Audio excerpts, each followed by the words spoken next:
All right, kids, here we go. Well, it's a new year, so happy new year to all of you. I have not done one of these in a while, and I apologize for the amount of time that it's taken for me to do this. This is actually something that I've actually gotten a lot of requests about, and I'd actually been meaning to do it for quite some time, and that is how to make your video broadcast legal. And I'm going to go into what that is later, but right now you're probably more concerned about just making sure that it is broadcast legal so that whatever video that you're trying to get to a TV station is okay and you don't have to worry about it anymore. So we're just going to jump right into it here, and I'm going to show you exactly what you need to do. So in this case, we are going to be using Premiere. So we're going to go into Premiere. There's a couple of ways that I like to do this, although I know that most people at this point are probably going to be using the Creative Cloud version. So I'm using 2022.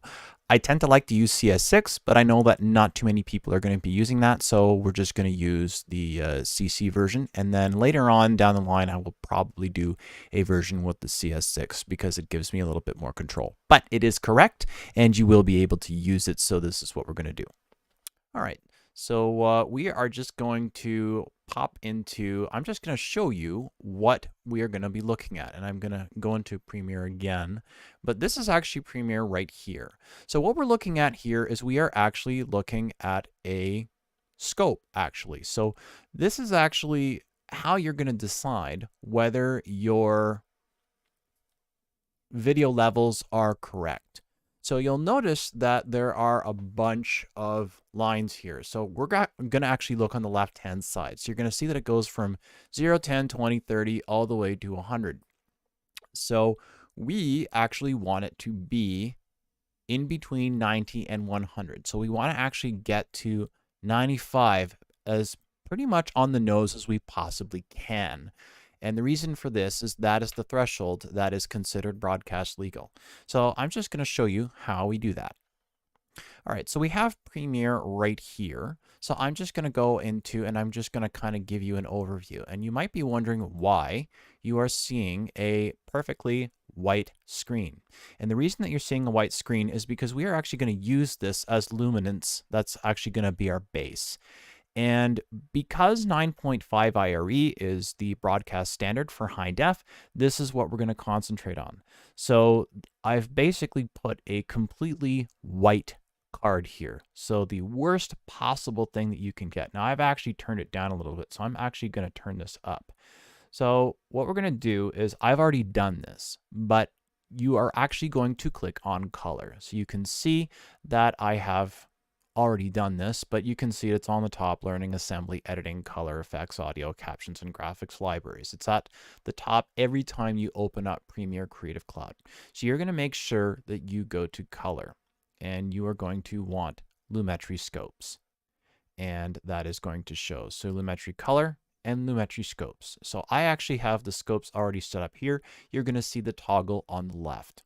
So right now I've actually brought this down a little bit. So the way you're actually going to change that is you're actually going to adjust your exposure, as a matter of fact.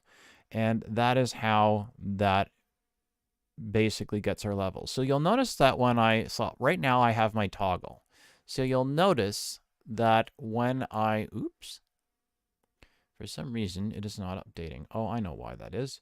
Because I don't have it selected. Always make sure that you have the right layer selected here, people, because if you don't, then it won't work. Anyway, let's try that again. I'm doing this live because I don't really feel like doing any more editing than I need to. And I also did not put a pop filter on the microphone. So if I sound like I'm breathing into the microphone from time to time, I apologize. This is a new setup, and I know I'm preaching professionalism, but anyway. All right, now we have I'm just going to double check to make sure that I have the correct layer selected, which is my color matte. So this is my white card. Anyway, before we were so rudely interrupted. So we're just going to look at so I'm going to go back to my exposure. Now see that when I move this toggle up and down, I'm actually going to, so I'm going to move that back here the way it was. I'm going to have to adjust this, unfortunately.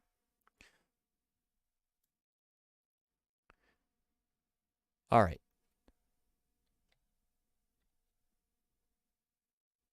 There we go. All right.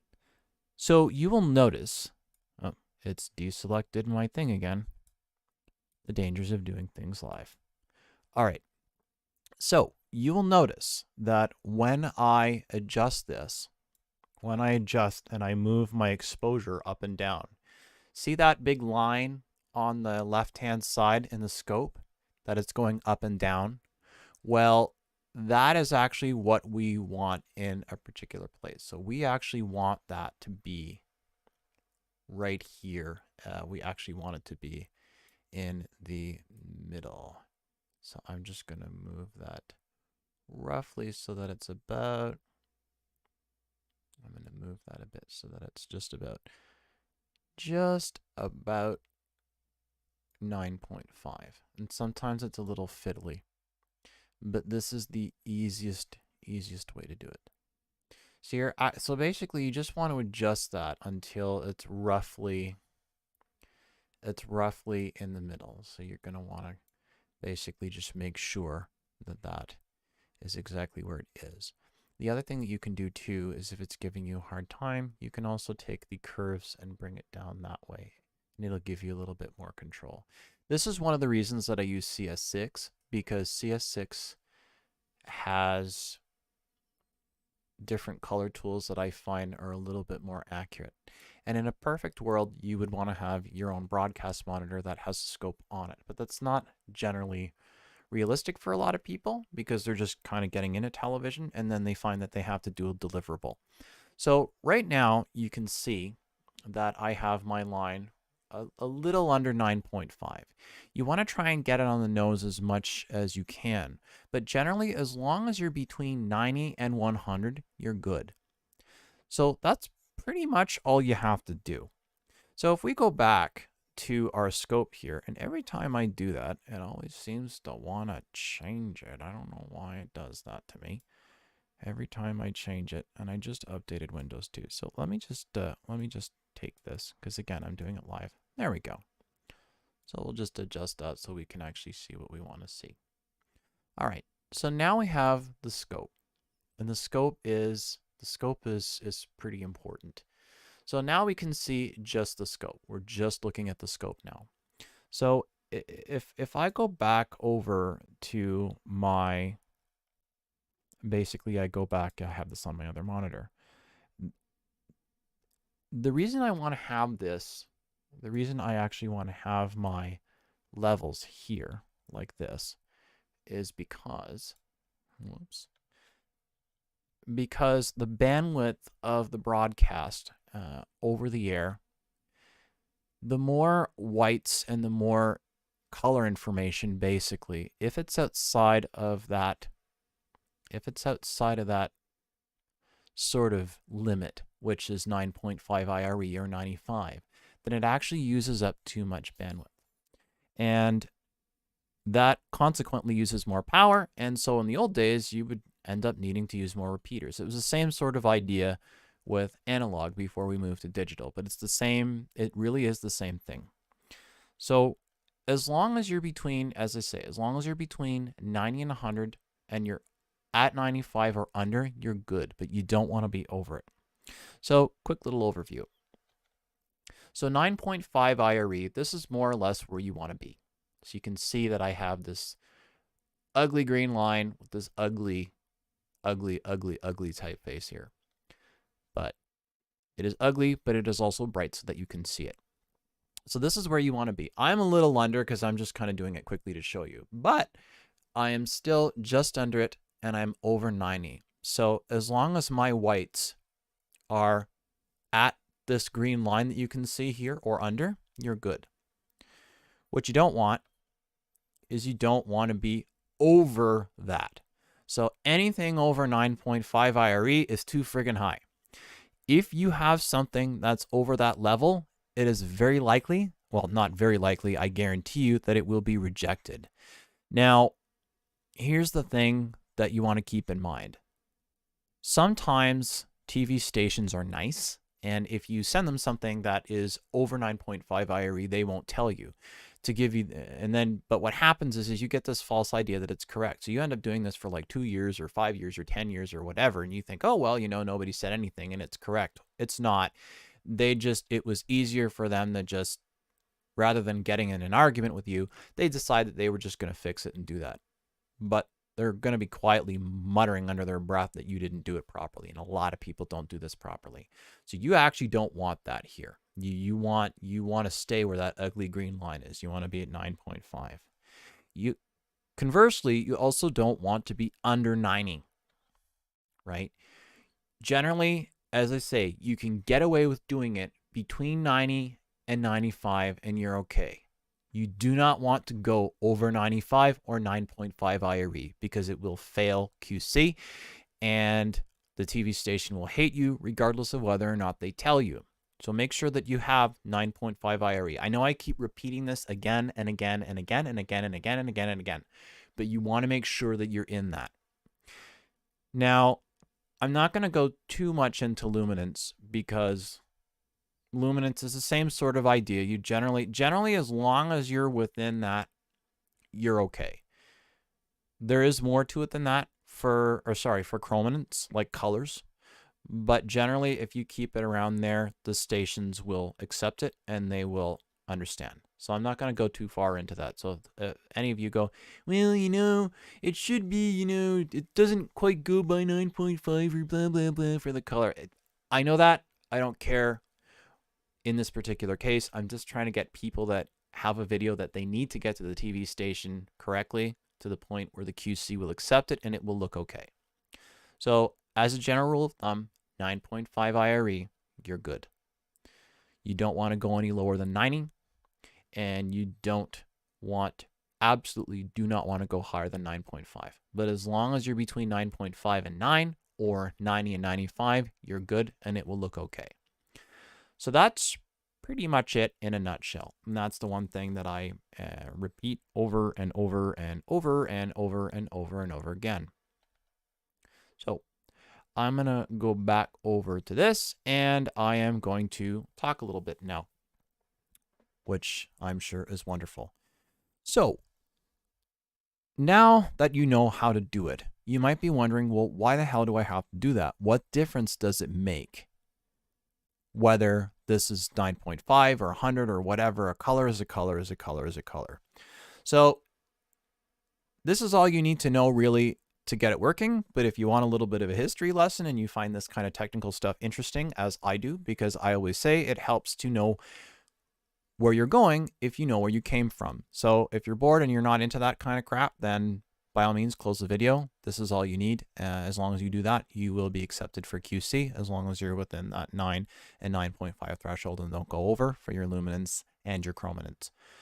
But that's it there. So now I'm going to go into, for those of you that might be interested, why it is that 9.5 and we have a level of brightness that it has to have. And this kind of goes back to the history of television. So I'm going to actually use an analog, digital analog.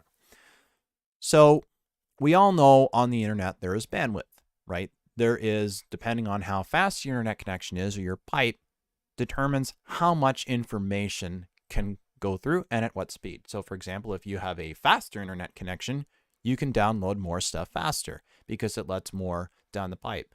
So 15 years ago, if you had a dial-up internet connection, not that there's too much of that anymore, it was very, very slow. So you had to wait a long time to download something. So you'd wait a couple of hours just to download an MP3. Now, obviously, the internet is much faster and you don't need to do that anymore. However, you can still run into cases where you don't quite have enough bandwidth in order to download something in a short amount of time, right? So if you have a VST or a program that you've purchased online and it's like 10 or 15 gigabytes, if you live in a rural area, say, your internet is going to be a lot slower. You might only be able to download at a couple of megabytes per second. So you might have to wait a couple of hours in order for a 12 gig download to complete, as opposed to if you are in a major urban center in an office where you have, say, a really, really, really fast corporate fiber optic connection, you might be able to download that file in 20 minutes. Conversely, for those of you that are familiar with streaming, live streaming, much in the manner that I'm doing right now, though I'm doing it in a quick and dirty way, you know that not all bandwidth and internet connections are made equal, right? So you might want to broadcast at a particular bit rate, but you might find that the internet is too slow. So when that happens, you have to reduce your bit rate because you actually have to adjust your video signal for the amount of bandwidth that you have available. That is, there's only so much crap of a milkshake you can cram through a tiny little straw. And if you want to get more crude, if you've got too big of a sausage, it's not going to go through the hole. And there's a point where, regardless of how much pleasure you think you're going to get, it's just not going to go and you're going to get nothing. You cannot force the hot dog in when it simply will not fit. This goes back long before the internet, the idea of just not having a fast enough internet connection. This actually goes back to the analog days and the days of rabbit ears. And I will go into that and how that's relevant in a minute. But the old school equivalent of basically internet bandwidth as far as television was the amount of bandwidth that you have. So basically the way television works is you have an analog signal. In the case of the United Kingdom and many parts of Europe, this signal is PAL. And in North America, we use NTSC. And I'm not going to go into CCAM because I'm just trying to keep it simple. So NTSC is what we would call a composite signal. So the red, green, and blue color information is in one signal, and then it's basically pulled apart by the TV. It's not broadcasting a separate signal. It's one signal. Now, because North America has a fairly high population, but over a very, very large area, a very large land area, you have to find a way to actually push a signal thousands and thousands of miles. So one of the ways that you do that, there's my autosave going. One of the ways that you do that is you want to make sure that you're not pushing too much information. So the way that traditional television works, and if you, the next time you go out driving, and I have a video on this and I'll put this in the link below, but the next time you're out driving, you'll notice that every 20 or 30 miles or 50 kilometers or so, you'll see a big tower, like a big transmission tower. And that is called a repeater. And what a repeater does, so a repeater basically receives a signal. It receives a radio signal, and it basically has a giant transformer at the bottom, basically a big giant electrical, it's not a battery, but it basically boosts electrically the signal so that every 50 kilometers, it hits one of these repeaters, the radio signal hits one of the repeaters, and it boosts it to the next 50 kilometers or 30 miles, and the next 30 miles, and the next 30 miles. So every 20 or 30 miles, there's one of these towers, and there's basically power in it that pushes the signal far enough to throw all across the country. So all across the country, you have these towers, just like cell phone towers, right? You have cell phone towers, and then they push the signal every 20 or 30 miles. There's another one. So at the source where the television station is, or wherever the master control is, where the signal is originating, that's kind of your master signal. So that's then sent via, in the old days, it used to be microwave, to a larger transmitter. So for example, the TV station that I started at, CJOH in Ottawa, Canada, we had 3 large transmitters. We had one at we had the microwave array at CJOH at Maryville Road. And those of you that know CJOH, that's where you can't do that on television, was done, by the way. And we would take our signal that would originate at CJOH and we would send it via microwave to the transmitter. So the transmitter would be on the building, and then that would send to a much larger transmitter at a higher point. So Camp Fortune or Deseronto. So it was a major hilly area, maybe about 15, 20 kilometers out of the city, or like 10 or 15 miles. And that was a bigger, more powerful transmitter that was far above sea level. So that was sort of your big master signal. So that signal would then be pushed 20 or 30 miles to the first repeater. And then the repeater, every 20 or 30 miles, there would be another repeater, and then it would send it again and again and again and again and again and again, so that everybody within the range of that transmitter can actually receive a signal. And you turn on your TV and you can actually watch TV. So that's how that works.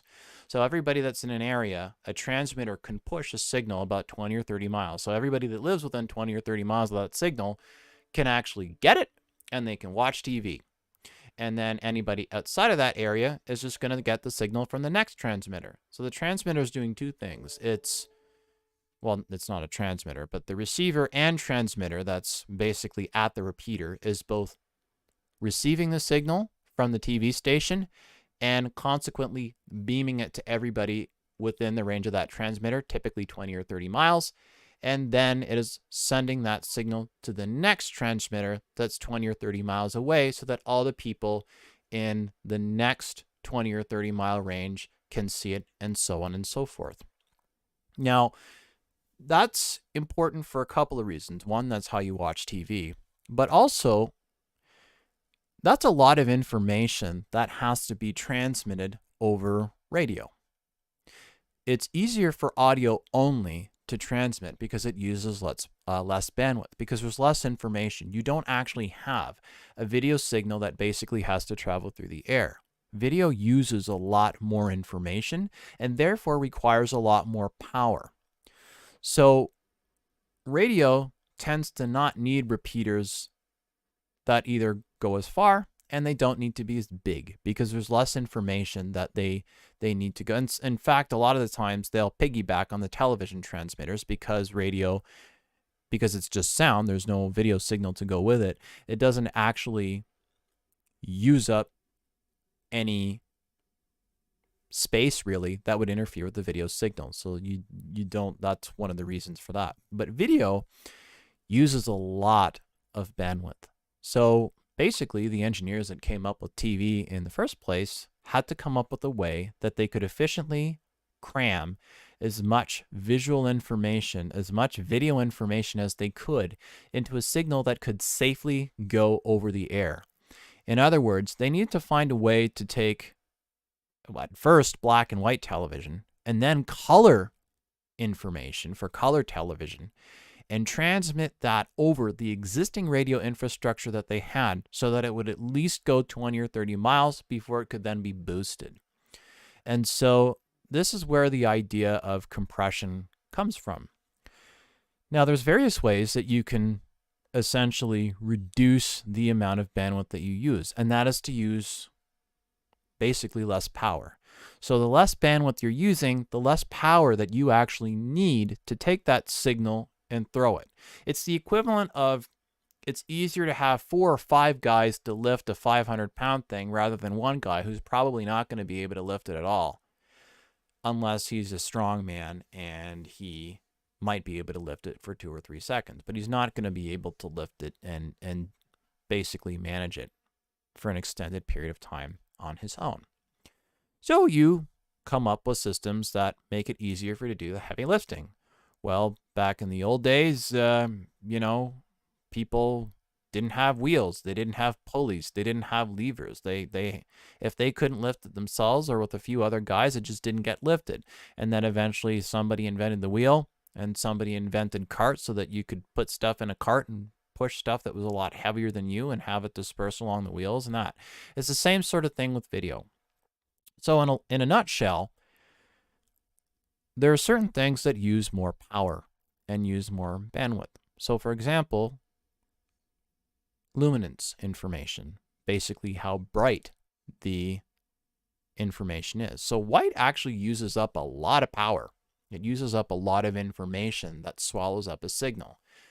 So when you don't actually take your 100 IRE and bring it down to 95, you're actually costing the repeater more power. You're actually using more resources, and you're actually taking that away from somebody else. It's the equivalent of when you share an internet connection in a dorm. Remember when you were in college, or maybe you're in college or university right now, and maybe you have a cable connection with 3 or 4 roommates, and some asshole's downloading porn while you're trying to download like all your stuff so that you can finish your course, and then the one asshole isn't actually doing it. He's just downloading all this crap and somebody else is streaming. It's like that. That's exactly what it is. So you're actually taking resources away from somebody else. So if somebody's being really greedy and they decide that they are going to just download a whole bunch of shit and screw you, well, they're actually taking bandwidth away from you. So now you can't watch Netflix in higher quality, or you can't watch Paramount Plus, or you can't do anything. You can't download anything as fast. It's costing you time and money because somebody else is taking those resources away from you. When you provide a master that is over 9.5 IRE and it's too bright, that's literally what you're doing. You are actually using too much bandwidth and you're taking it away from everything else. So this is why we have standards that dictate how bright, how light, how loud signals should be. So when you get a spec sheet from ABC or CBS or whoever, and they say, oh, well, your audio can't be any louder than minus 24 dB overall. And by the way, your luminance can't be any more than 9.5 IRE. And you look at it and you go, wow, that's really anal. A, I don't know what the hell that is. And B, I don't know why. The reason for that is it ensures that, and it also helps you too. So by having those limitations, the broadcast engineers know that as long as all the video content that they have is within those constraints, that they know they're going to have enough bandwidth for everybody. So you can provide any content you want with any colors you want, and it's still going to look good. But they know that as long as you keep it within those limitations, that there is enough bandwidth for everybody, and you're not going to take it away from anybody else. And that's the brilliant thing about broadcast specifications, is they're specifically designed so that you can have your cake and eat it too, which they still haven't figured out how to do with the internet, by the way. Although, to be fair, the internet is not 75 years old. But yeah, so that's why when they tell you, oh, it's got to be 9.5 IRE, they're basically saying, don't make the signal too bright. If you have a title card that's white, bright white, don't put it at 100%. Bring it down 5%, because then the signal is basically blocked and there's plenty of bandwidth. And now imagine that everybody that's making a TV show or everybody that's making a TV commercial, for example, is not listening to that. Well, you're using up bandwidth. So you're not going to get a signal that's as good. You're going to be more likely to have dropouts, regardless of whether you're looking over rabbit ears or cable or a set-top box, right? Because you're still sending an H.264 MPEG signal. It still has to be sent. Doesn't matter whether it's over a repeater over the air, and it doesn't matter at all whether it is going anywhere else either. It doesn't matter. You're still taking bandwidth away. So this is actually why we have these standards.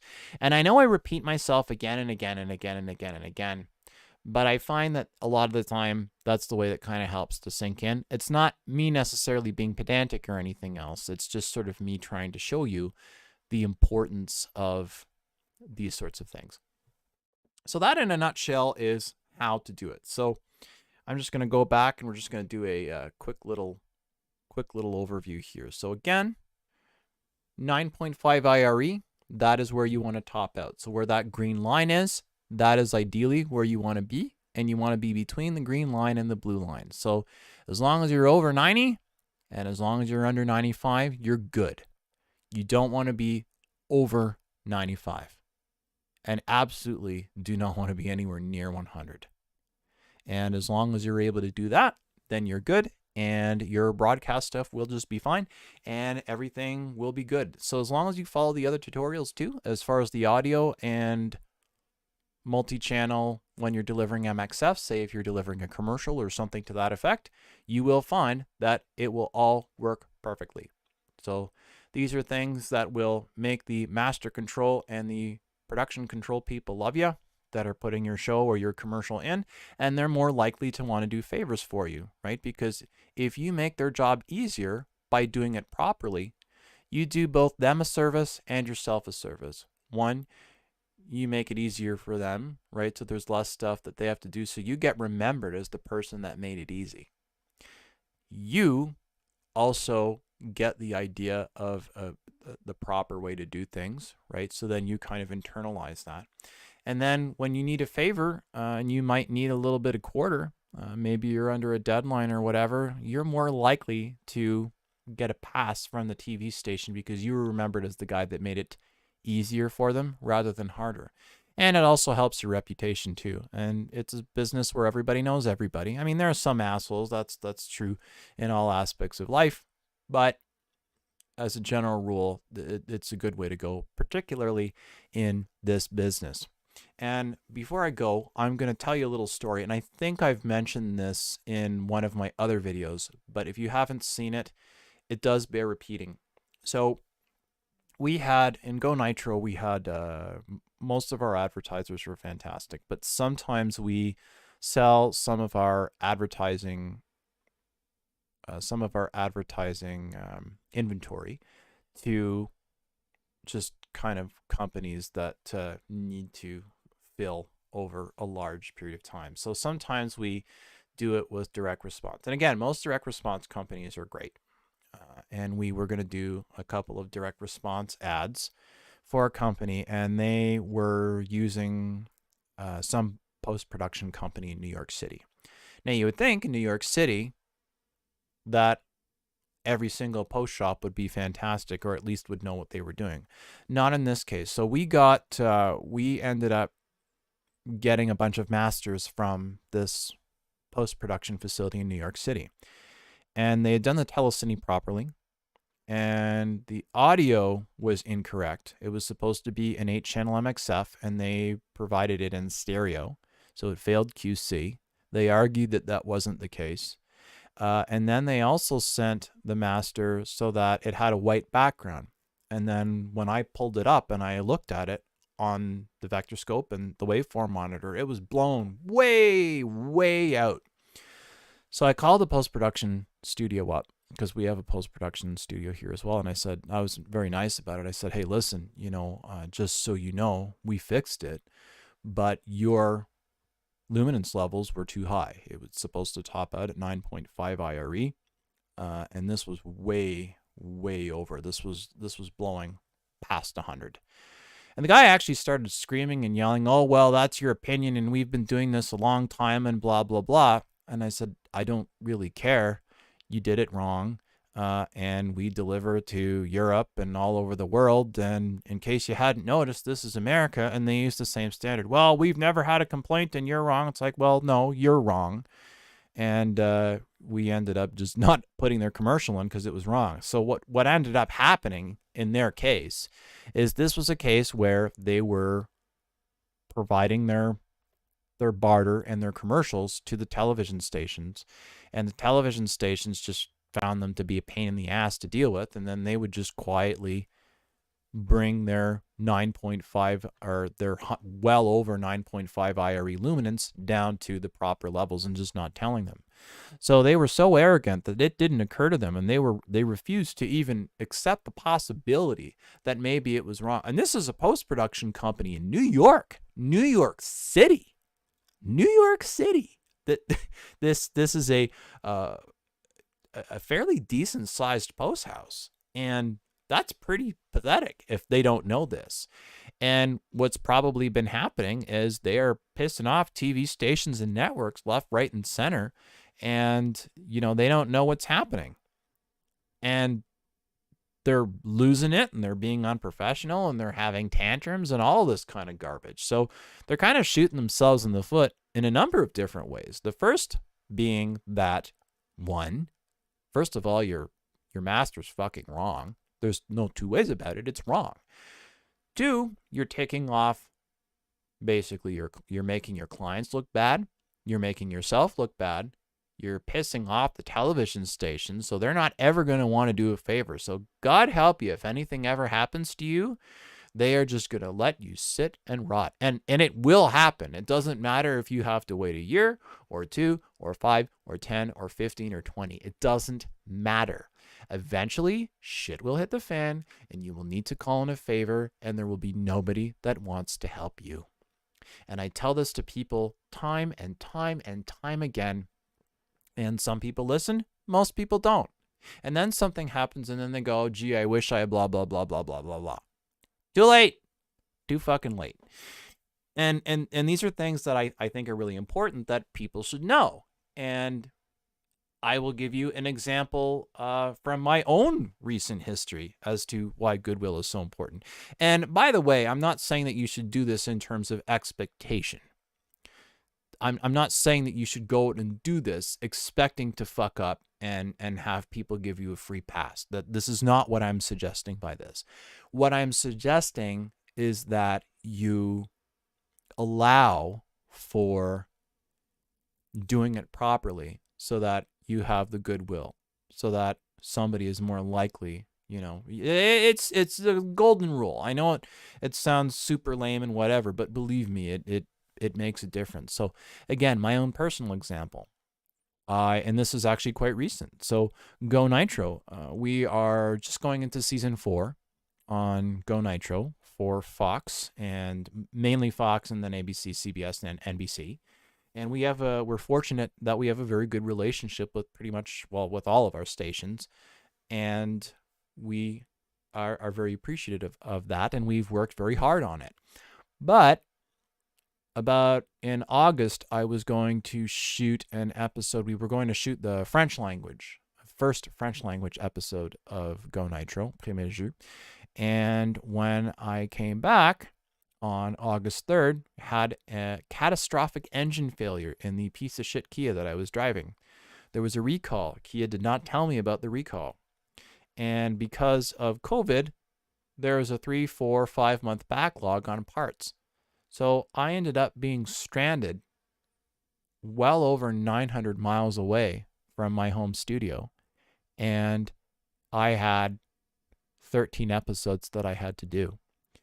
And I wasn't sure what I was going to do. And I didn't have a vehicle. And it was on the other side of the country, so I couldn't fly because I had the pets and I had, my crew with me. And it was not really cost effective or possible to really get on a plane and go back because there was stuff that we had to do. Now, we did have a good backlog of episodes, so there were things that could have been done, but we were on contract. We were expected to produce a certain amount of episodes, and they were going to be due, and they were going to be late. I don't ever like being late. You should never, ever be late in television, but in this case, Kia fucked up. But it doesn't matter that Kia fucked up. It's not the responsibility of the television stations. It's not the responsibility of my clients. The bottom line is that we were contracted to provide this series on time, and we were not going to be able to. And the bottom line is that the car was blown up. There was no way I could get home. There was no way I could get back to the studio. And worse, I was with my crew. So I was really in a bind. Now, so what I did is I was very honest. I called up all the TV stations and the GMs of the stations that were running the show. And I said, listen, I'm not asking for any points. I'm not asking for any quarters. I know we are going to be technically not fulfilling the terms of our contract because we are going to be late. We had a catastrophic engine failure. Everybody's alive. Everybody's okay. But we're basically stranded. Now, we can cobble it together in Ottawa, but we can't,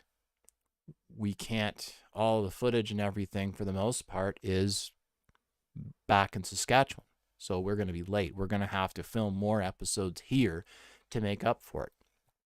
And you know what? They all said, Corey, you've been a reliable producer for over 4 years, or 4 seasons on this show. And you know what? We'll stand by you. You do what you need to do. You take the time you need to, and we will run reruns. And you just concentrate on getting back safely, and you just do your thing. Now, do you really think that would happen with a foreign producer? Because remember, we are Canadian. We are producing an American show for American networks, but we are a Canadian company, so we are foreigners.